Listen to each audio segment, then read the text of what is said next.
The Army Minister, General Tojo, now took over the government. General Hideki Tojo reads the imperial rescript issued in the name of the Emperor Hirohito.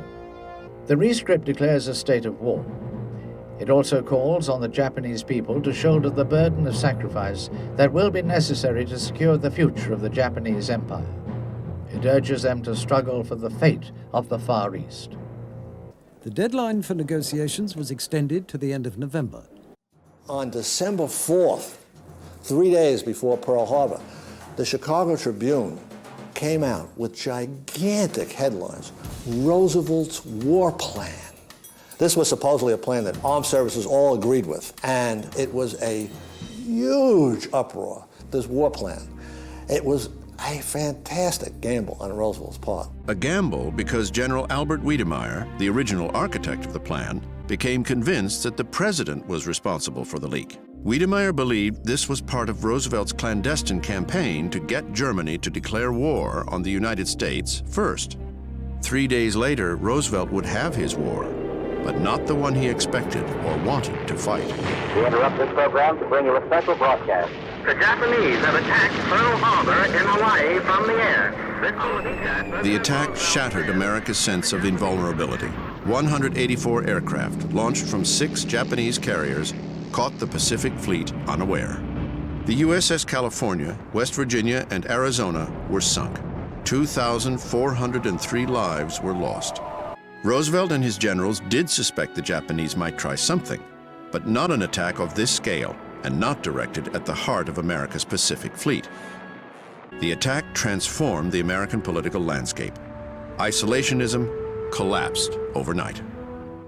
Yesterday, December 7th, 1941, the United States of America was suddenly and deliberately attacked by naval and air forces of the Empire of Japan.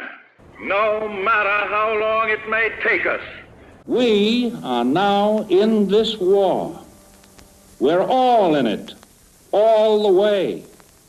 To overcome this premeditated invasion, the American people in their righteous might will win through to absolute victory. On the same day that the Japanese Navy strikes Pearl Harbor, the Japanese Army starts a series of concerted offensives against the Allied powers in Southeast Asia. On the mainland, elements of Lieutenant General Yamashita's 25th Army makes amphibious landings on the northern coast of Malaya. Reinforced with armor and extra artillery, the 3 Japanese divisions made good progress to the south. The American commander in the Philippines is General Douglas MacArthur, who has been made Field Marshal of the Filipino forces.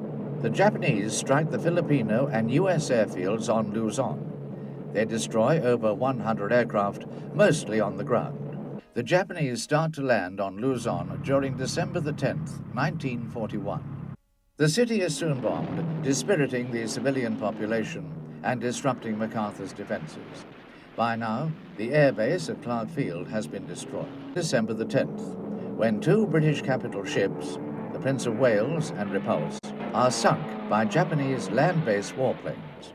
Already, the British position in Malaya is hopeless, since Singapore's defenses have been built facing the sea rather than landward. But one of the immediate problems Roosevelt faced was that the carnage was in Pearl Harbor, and that didn't fit the Rainbow Five scenario. Winning the military over to this European strategy was made significantly easier for Roosevelt when Adolf Hitler declared war on the United States just 4 days after Pearl Harbor. Vereinigten Staaten von Amerika und England.